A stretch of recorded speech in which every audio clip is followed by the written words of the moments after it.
Magandang araw mga kaibigan. Pag-usapan natin yung mga lakad ni President Marcos Jr. kahapon. Nagbisita siya sa Mindanao, una, sa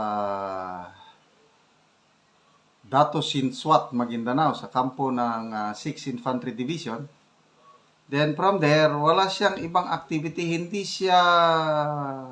wala siyang political rally. Hindi siya humarap sa mga tao. So, malis siya doon. Then, nagdiretso ng Cebu sa Mactan. Na-timing kahapon, merong caravan, Maisog Cebu caravan. Nung nabalitaan ng Maisog Cebu caravan na nandun sa Mactan si BBM, nag-change plan sila. Punta sila sa Mactan para salubungin, i-welcome ang Pangulong Marcos Jr. Kailan? Nagtaka sina John Abenes, Hugalbot.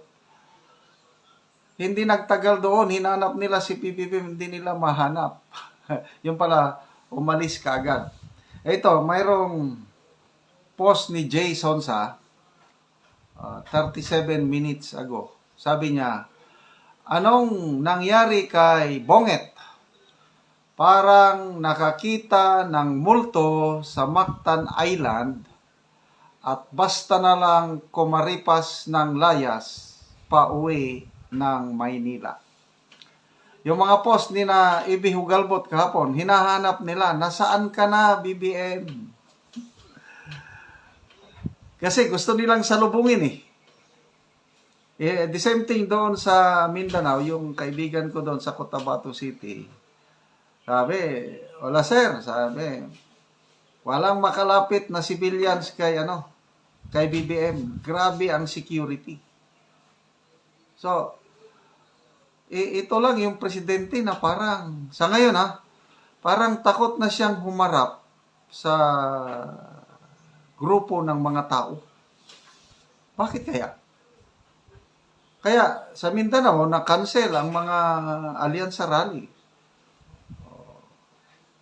Yung Cebu, Cotabato City, napabalita na pupunta siya sa opening ng KCC Mall. Kailang natunugan ng mga DDS. Naghanda ng mga DDS ng kamatis at itlog daw. Hindi natuloy pagpunta ng presidente. Sa Jensan naman, baluarte ni Manny Pacquiao, hindi rin natuloy. Kidapawan City, hindi rin natuloy. So ngayon, ang Pangulo, makita mo, malakad pa rin. April 9, yung araw ng Kagitingan, okay yun. Sa Capaginaldo, yun na yung dumugo ang kanyang gums.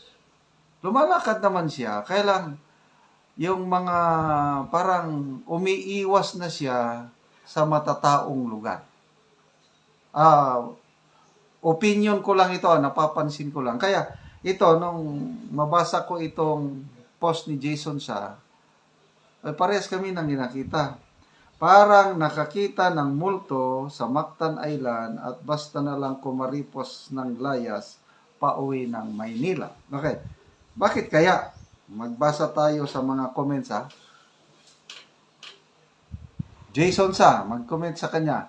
Hindi man lang niya hinintay yung libo-libong mga maisog Cebuano na papunta upang salubungin siya ng masibagong palakpakan at sigawan. Di ba, usually, mga presidente, pagpunta ng ibang lugar, talagang dudumugin.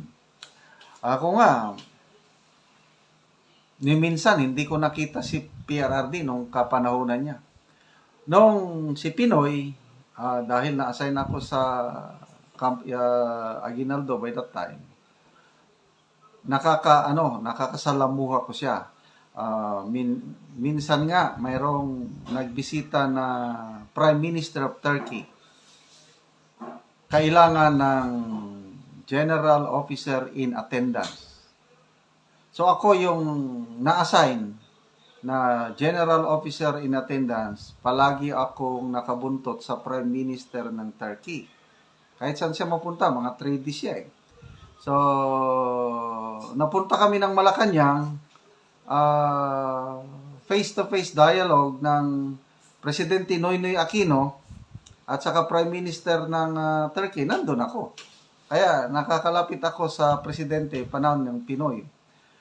Pagdating ng Duterte administration, wala. Hindi, kahit nga personal, hindi ko pa nakita ng personal si Tatay Digong.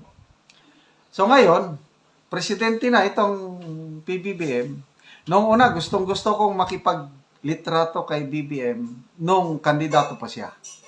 Nung hindi pa lumabas yung, nung hindi pa natin nakita paano tayo nabudol. Gustong-gusto kong makapagpalitrato. Ngayon, wala na. Ayoko na siyang makita. I don't know. Hindi ko maipaliwanag. Bakit ayoko na siyang makita. So ito, basta Presidente, maalala ko, Marcos Sr.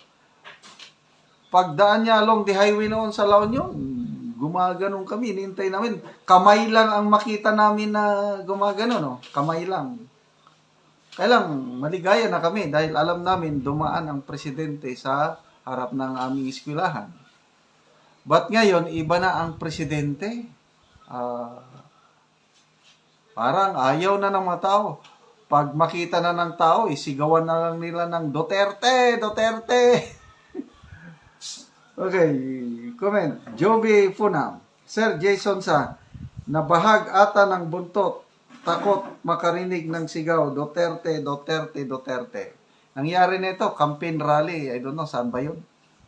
Nag-i-speech siya, tapos ang mga tao sumisigaw ng Duterte, Duterte. Parang naano na siguro, na trauma na sa ganong sigaw.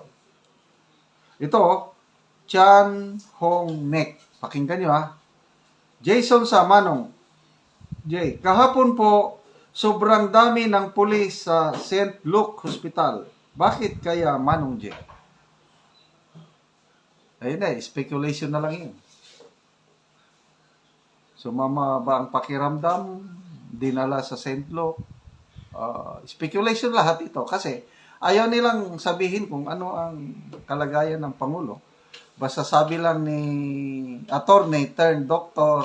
Claire Castro, nothing to worry daw tayo sa kalusugan ng Pangulo dahil nakakaharap naman daw niya ang Pangulo, nakikita niya okay lang daw ang Pangulo. Wow!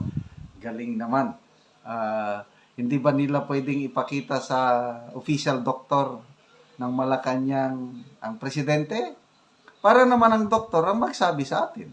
Anong kalagayan niya? Article 7, Section 12. Karapatan ng bawat Pilipino na malaman ang kalusugan ng Pangulo. Okay.